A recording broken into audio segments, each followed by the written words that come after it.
We have two agronomists who are joining us today, so I'll introduce both of them right now. The first one is Wendy Kostur, who is a senior agrologist with 360 degree ag, 360 ag consulting. I can't speak anymore, Wendy.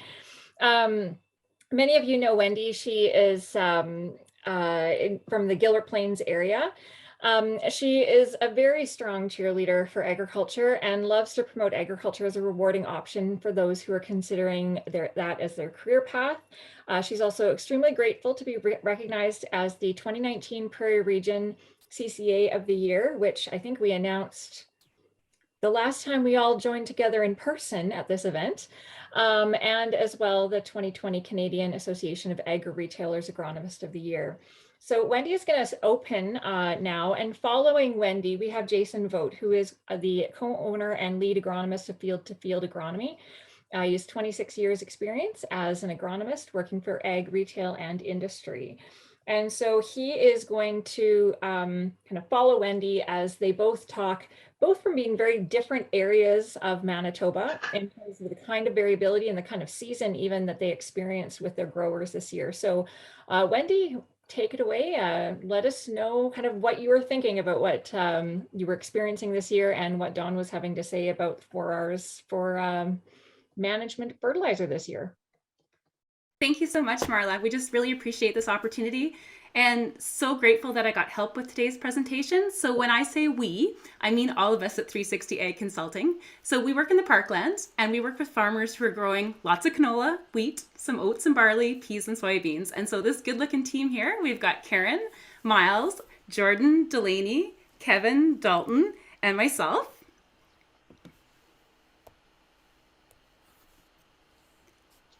Okay, so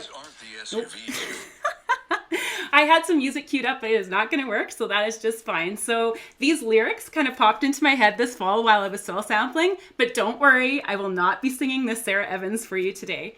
So I'll just let you read the lyrics, but we've really been thinking about our farmers, but also about all the stress that our retail agronomist friends have been under with short supply and constantly changing prices, and them needing to know firmed up fertilizer plans way, way, way in advance.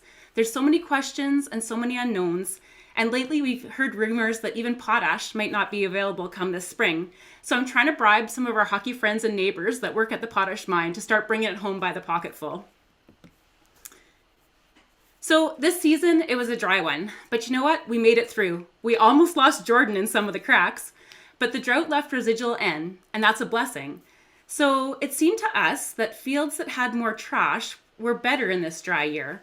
So that residue, it's good for soil and for our crops. It helped trap the snow and protected those tiny little canola plants when it was really windy and really hot.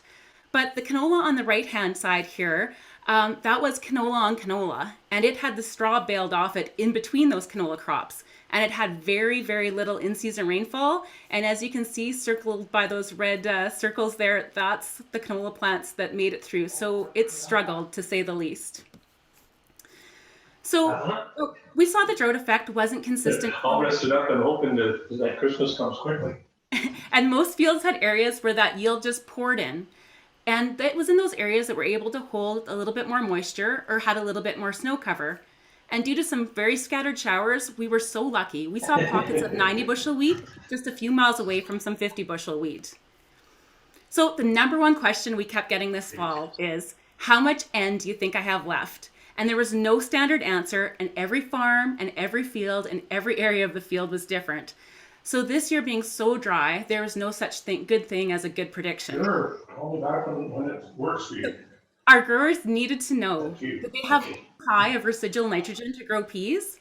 And then they asked us, is it a better idea to seed those fields that have high residual N to wheat or canola to get the best use of that high N? So it's so important to do two-depth soil sampling to know exactly what is where. So in some of our 6 to 24 inch results, we saw whopper amounts of nitrogen, but that's okay.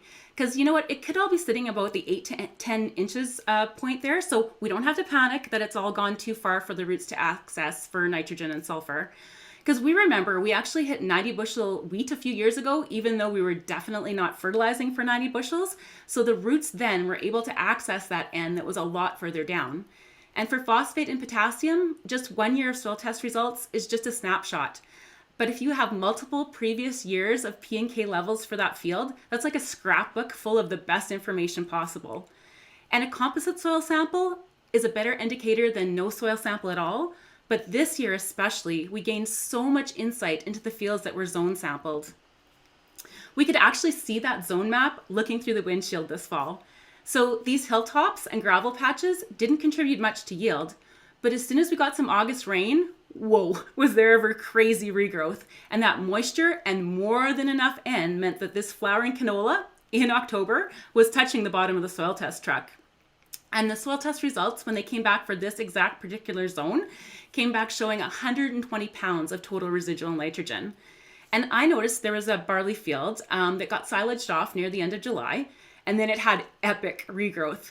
And the farmer wanted to terminate it, and I wanted to wait for more cleavers to come. And it turns out he was right and I was wrong, because in the end, it ended up having 40 pounds of nitrogen less than other comparable fields nearby. So farm visits this fall, sitting down with the farmer, right away we pop up a chart with 2 columns highlighted. So total residual N in yellow, and in green, the phosphate in parts per million. So the soil test numbers, they kind of speak like a language. So in that nitrogen, if there's around 40 pounds left of nitrogen, that's the only time I can tell you we fertilized exactly correctly for the yield you just pulled off. If we have less than 40 there, that means we're so lucky to get the yield we did because the soil contributed everything it could. And if this total nitrogen is ever above 55, the crop just didn't use all that we gave it. And P levels, double digits are awesome. And if we get down into the single digits, we have to be so careful because it might keep drifting down. And that 5 parts per million level, that starts to be yield limiting. So in this field here, you can see exactly where the yield came from and probably where the moisture was able to be held a little bit better because they have below that 40 pounds of nitrogen left over.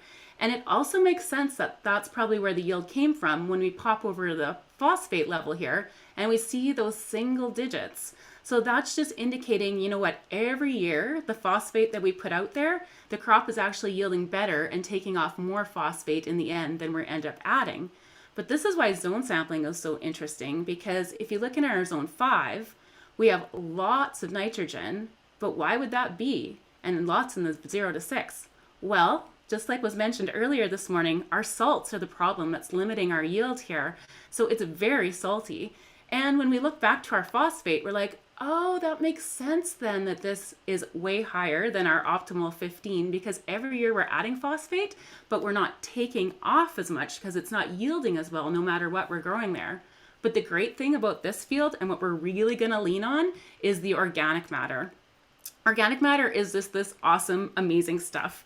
It helps with water holding capacity. It just helps with so much stuff. And when we actually know the results on the soil test, that really helps us make good recommendations based on what maybe that organic matter will be able to contribute. So zone sampling, we're getting 5 times the information of a composite test. But a zone sampled field is better than just 5 plain composite tests. It's actually 5 times as much and more accurate information because each point we take a sample from represents close to 3 acres as opposed to 10 to 15 acres per point in a composite sample. And with variable rate applications, we can't get the whole field to yield better, but we can get the best parts of the field to yield even better and then spend the appropriate amount on fertilizer on the other areas of the field. So, but a lot of our spring applied one-cast guys, we actually call them our heavy hitters, and they're over Roblin Way, and they flip back and forth between wheat and canola. They experienced at least some drought this year. But when we're looking at their numbers, their acres have been requiring right about 80% of what last year's nitrogen requirements were, and they're still targeting the same yields as they were last year too. So keep in mind, these are our rock star yields. These are hit it out of the park yields. And these have so much optimism of let's see what the best parts of this baby really can do. So for them, the very, very quick farmer math says, okay, last year when nitrogen was, let's call it 50 cents a pound for N, that was happy times. And say they needed to have 100 pounds per acre from their main nitrogen source to hit these top yields. So that was going to cost them about $50 an acre. When we look at it this upcoming year, that nitrogen price, we've just got $1 a pound for nitrogen in here, and I know it could be quite a bit more than that. That's not so happy times. But you know, what I mentioned is where they're only needing 80% of what they needed last year. So let's call it 80 pounds of nitrogen to apply with that from that main source. So that's going to cost them about $80 an acre. So yes, that is huge. That's a $30 an acre increase from this year to last year. But just lately, you know, you could have, if you're brave enough, locked in some canola for about 25 bucks a bushel. So in that case, you know, to cover that spread in fertilizer dollars, you're going to have to put out more. You need to have another 1.2 bushels an acre of canola to cover that spread.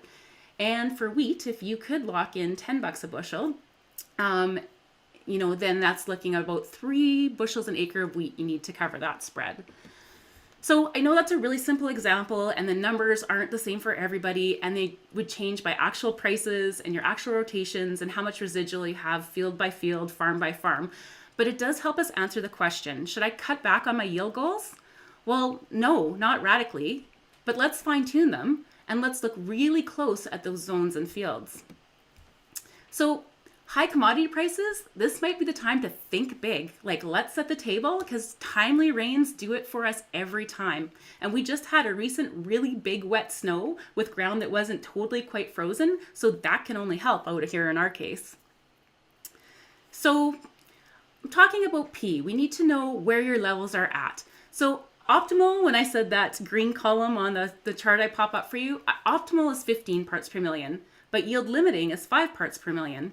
And because of these high fertilizer prices and of what Dawn showed us about P responses, this year our strategy that we're supporting is maybe to go with a maintain program rather than a build program.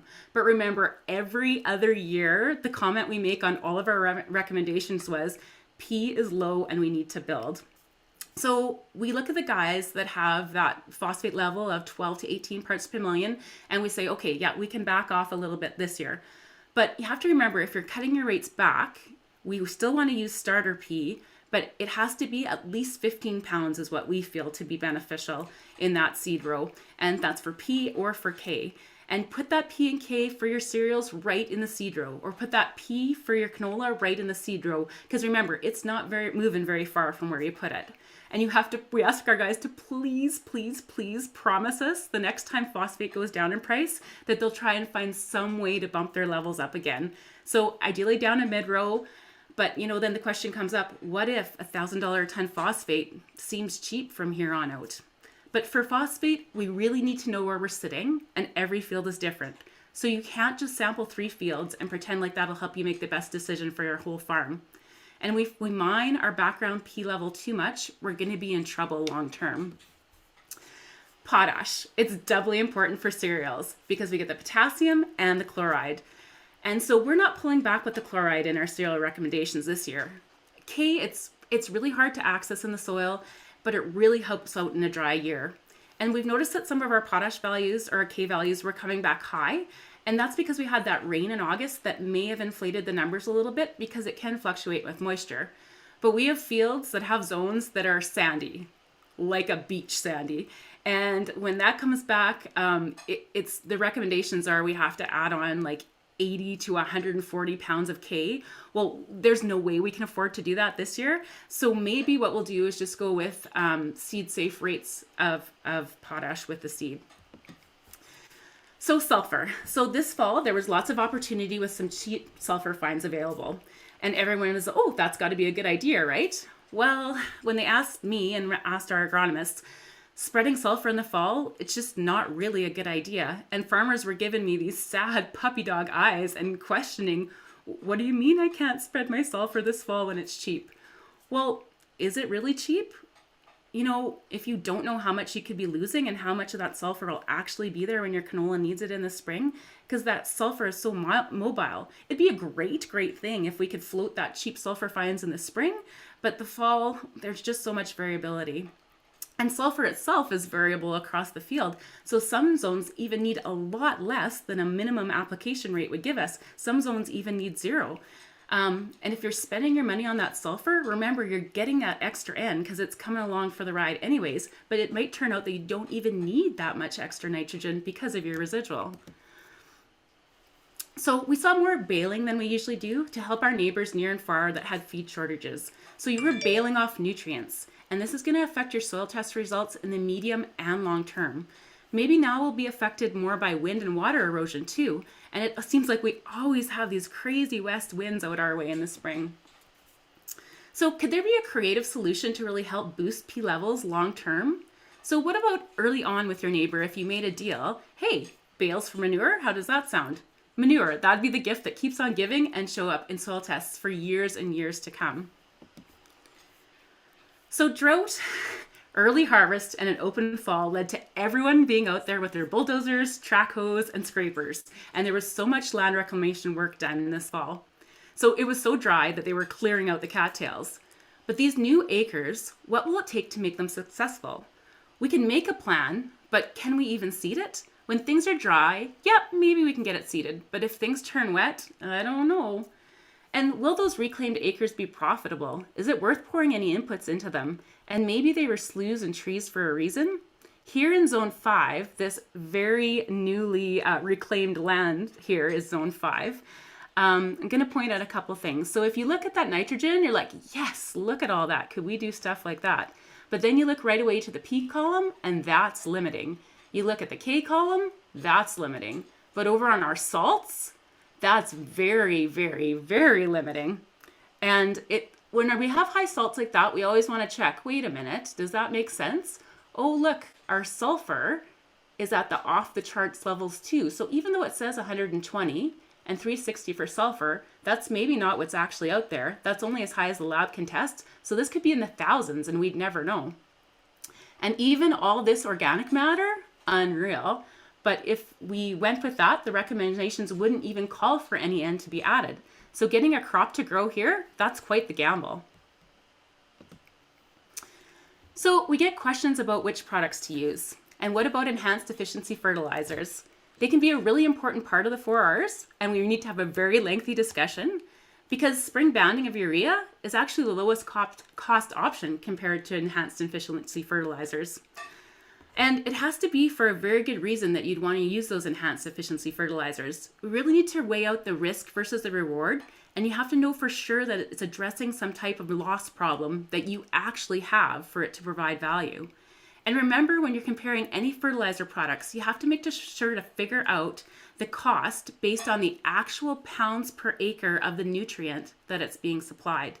And again, micronutrients, maybe only if you need it as per soil test and tissue test, because if we really don't need the extras, why should we spend the money on it? And I'm sure Walker Hayes says something like, be fancy like urea on a May night, get the MAP phosphate and ammonium sulfate and some potash in the cereal blend too, using mid-rows, that rate's good for you. So we're gonna sit down with our farmers and we're gonna ask them, how do you treat your rented land? What does it get for your fertilizer dollars? Like all the things Barry mentioned. Do you soil sample before buying or renting land? This fall, some newly rented land, our farmer got a wonderful surprise. There was all kinds of leftover nitrogen. But in another case, another farmer purchased some land and then got it tested, and it showed a lot of low phosphate numbers, like in that 4 and 5 parts per million. But one strategy with these commodity prices is to target the best zones specifically and set a high yield target for them. And if you have the equipment capability, this is the year that VR makes even more sense. You could be saving money because of the residual N still hanging around. But remember, this past year, at any given time, we were maybe just 2 inches away from another bumper crop. So maybe don't cut back on everything, but you can pick and choose. And the zones that struggle and have always struggled, that's where we can cut back. And we're wishing all the farmers a decent margin, even with high commodity prices and high fertilizer prices. So our advice, very similar to Stuart's this morning, is to make a great plan and then have backup plans and be ready to pivot. It's best to focus on putting nutrients right where they need to be. So to make these plans, we've had to think about so much more than just the straight math. This is a huge year-over-year fertilizer cost increase. There's pressure to decide early. We've had to consider what you put on your farm storage. Can the retail even get you all the anhydrous or potash you might need? And you just told me that your hired man only comes 2 days a week and we have to get whatever we're doing on fast. And you just want me to whip up a recipe based on the amount of fertilizer that you prepaid for. Or you want me to base that fertilizer rate on a single shot seed safe rate. Or you just really can only take home one blend. And you might want to just only stop as few times as possible in the field.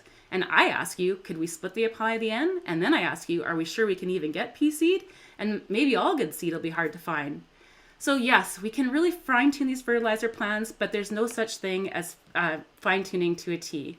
With some VR equipment, we can't shut the product right off, or we need to have a minimum application rate, or the equipment just can't adjust quickly enough for some wild 100 pound per acre plus swings from zone to zone, even though that's exactly what the recommendations and the results call for. So all we do is our best, and there's no one size fits all solution for everyone.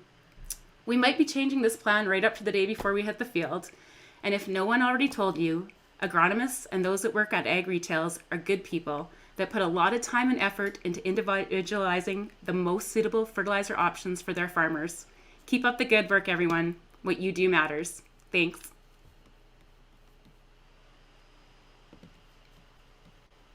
Thanks, Wendy.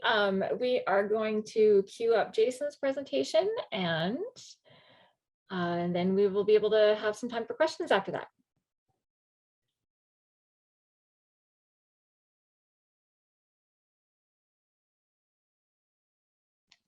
All right, can you see everything and hear everything, Marla? Sure can. Okay, then we'll get things started. So I'd like to thank the MAC committee, as well as Marla and John, for giving me the opportunity to talk to you all today about the South Central area of Manitoba, specifically the area I cover outside of Elm Creek. And what we saw from this past year as far as the challenges with the drought and the year that we had. So I call it Agronomy Planning for 2022, where agronomy, art, and science meet.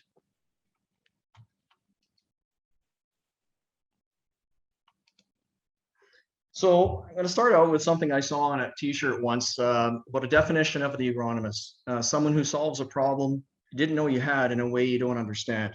So there's a little bit of humor to this, obviously, but it's also something that is definitely some truth to it as well.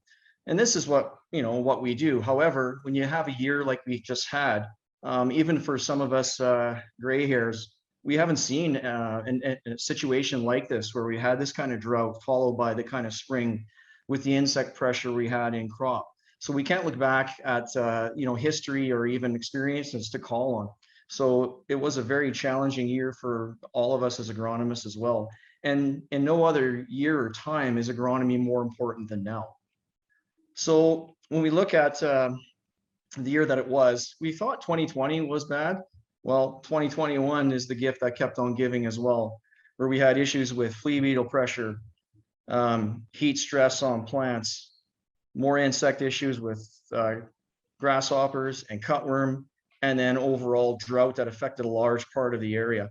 Now, I'm going to speak again specifically to my area in the north part of that South Central area. We did have other parts of this area more to the southeast where they had more rains and actually had a pretty decent crop. So it isn't necessarily something that's a widespread. So when we look at some of these things that occurred, being the year that never stopped giving, when you look at things that changed, well, when we got into that August period and received some rains, we started getting all this new growth. So, volunteer growth from fields and cereals, but also the, having plants that were basically mature, regrow, and even to the point of flowering. And so what do we do with this? Are we going to spray it out? Or are we going to leave it? What are we going to do? Because at this point in late August, even with some rains, we were still very much in a drought situation. Our subsoil was still very depleted.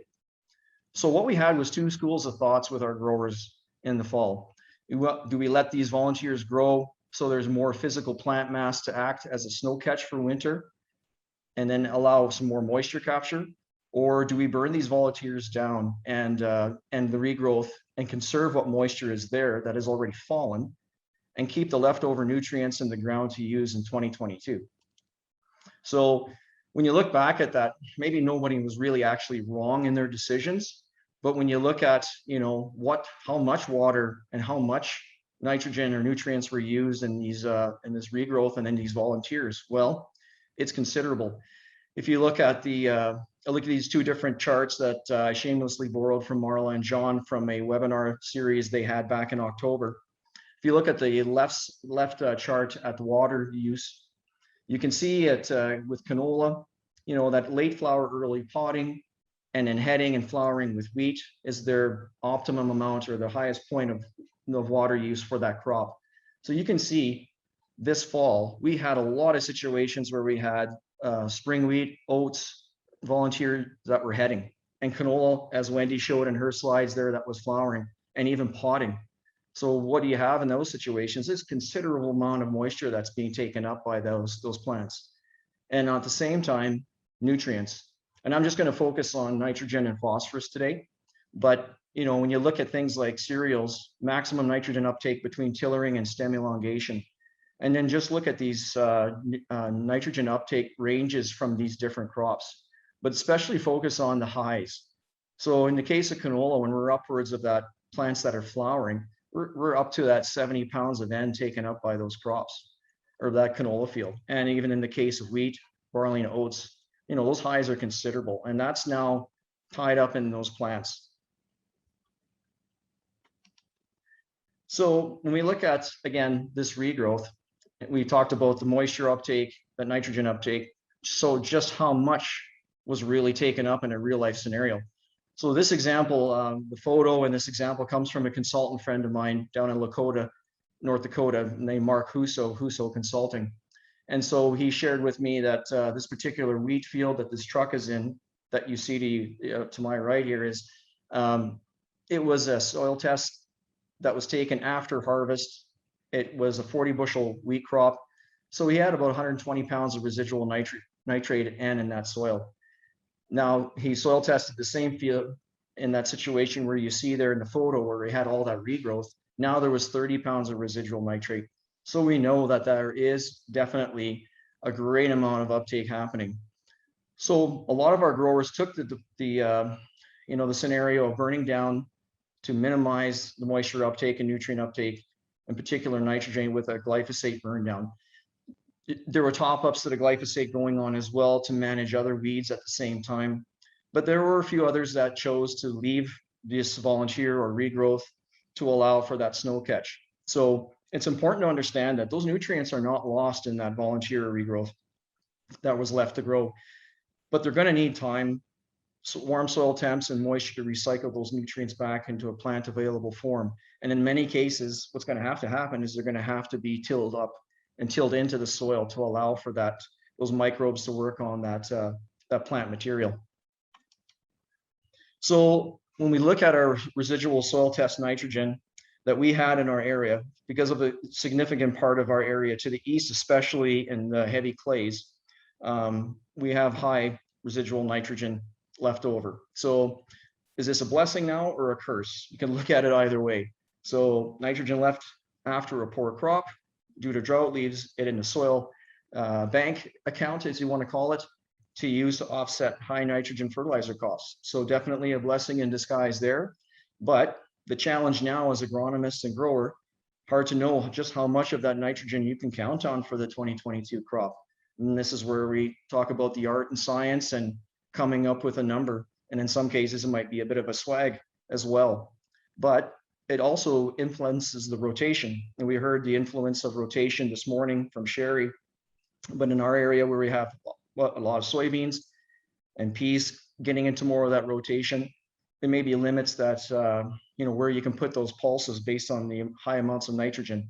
In some cases, we might be able to get away with it. But in a lot of cases, if we've got 180 pounds of residual N, which I do have with some of my growers, is soybeans or peas the right crop to really utilize that N? Better off putting something else in there that's going to utilize it. So most growers, and the other side of it that I want to comment on is most growers have high clearance sprayers. So if we are backing off our N rates to modest numbers like Don was talking about and Wendy was talking about, most of our guys are going to be in around that 70-75% of what they would normally apply. So in that case, if we do run into issues of high losses in spring or seeing some higher yield potential developing, then we can always go back in and top dress if we have to. So what about phosphorus?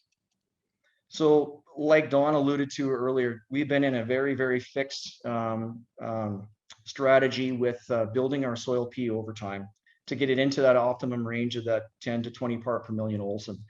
And a large part of that comes back to our history when we look at more and more soybeans getting into our rotations. So here's an example of this phosphorus balance calculation from Manitoba Soil Fertility Guide.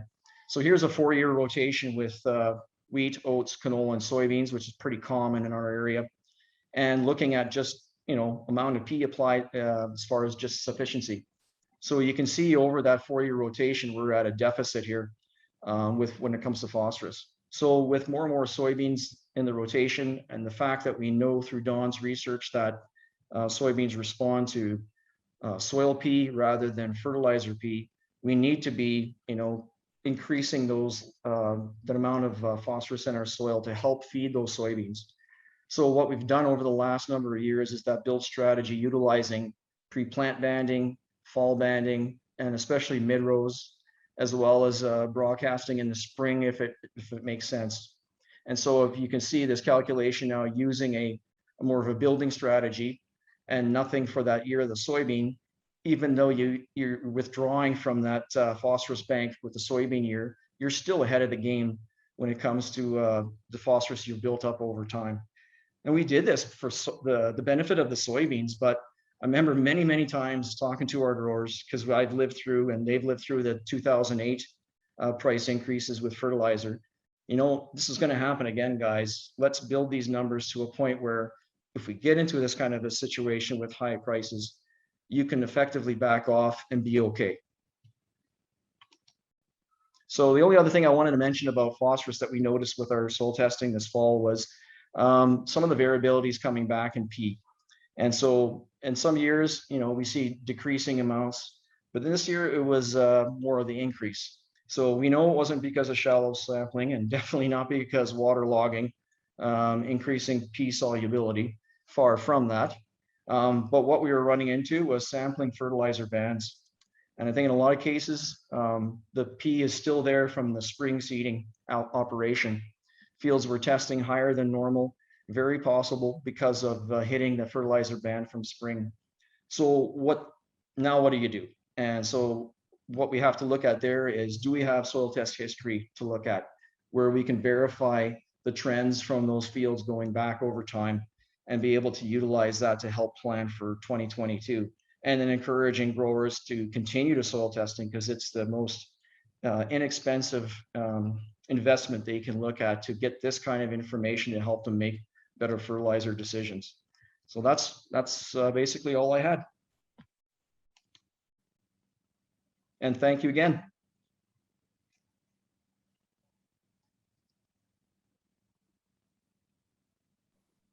Awesome, thanks, Jason. I'm just pulling up my Q&A here. And so there is going to be, as you know, we've got a few minutes here for questions, and some questions may come up for Don as well if he's still around. There's a question here, and I don't know if you want to take this one, but it was directed towards you, Jason, because I think it was related to, I guess, what you were talking about. The question is, Jason, during plant growth, converting nutrients to energy, does some of that get lost in the process? I would have thought that plants converting, I guess, into growth would lead to less nutrients being returned to the soil. Yeah, and so I think there is definitely opportunity there for that to have happened. I'm not maybe as familiar as how much we would see, but maybe Wendy would like to add to that.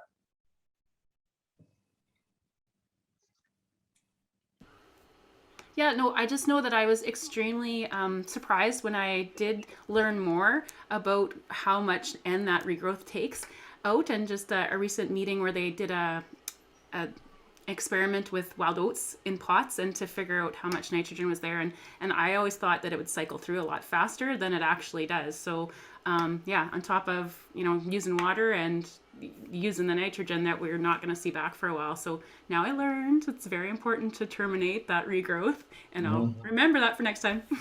Exactly. But I mean, you can't fault a grower for looking at the opportunity of keeping that cover there too. And that's why it's a difficult decision. You have to be very careful who you're talking to about it, because they were thinking moisture. They were thinking strictly moisture. How do I capture it?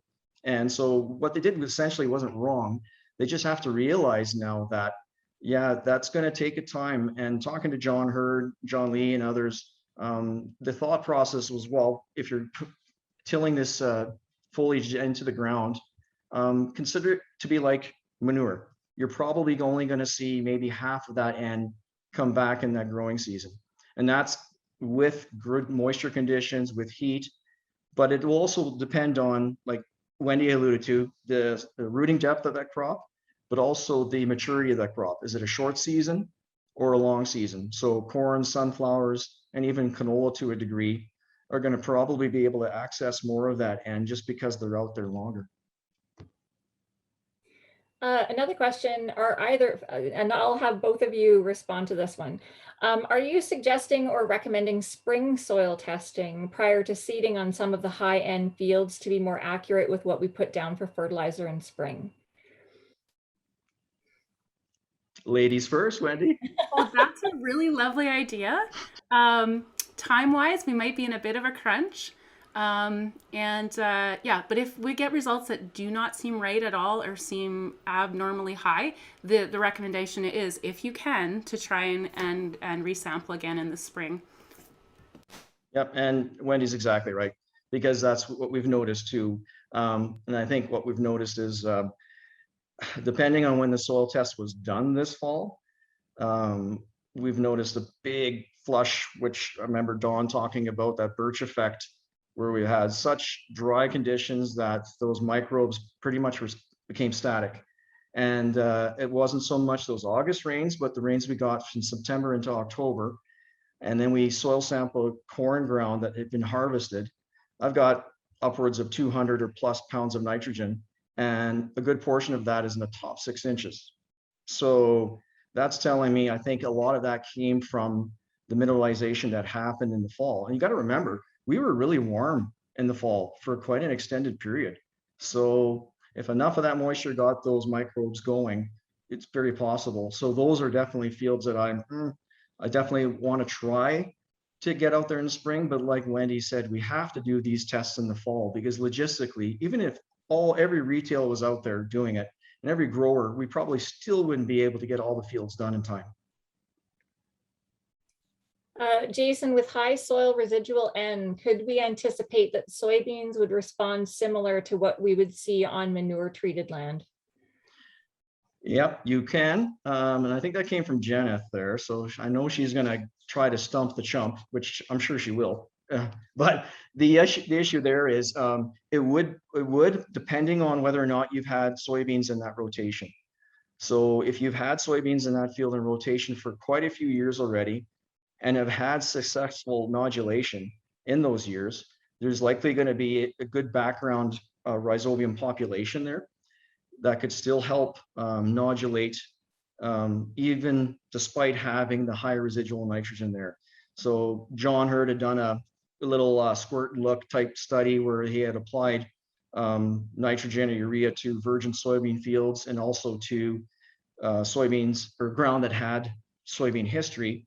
And yeah, there was a reduction in nodules with the added urea, but in the ground that had previous soybeans, it wasn't reduced below those 10 nodules that the pulse growers recommend. Whereas in the virgin ground, yeah, it was reduced to almost 0. So it really is going to depend on the history. If you've got the history, you still want to inoculate, and especially if you're putting it down where you have the opportunity to put a on seed, but also granular, you'll still want to do that just to ensure it. Okay, well, thank you both of you for being a part of our session this afternoon. And I really appreciate the practical aspect of how you guys are bringing a lot of this decision making to the field and to your farmers. And I think this is a really great way of taking the information that Dawn was providing and really bringing it down to that practical level.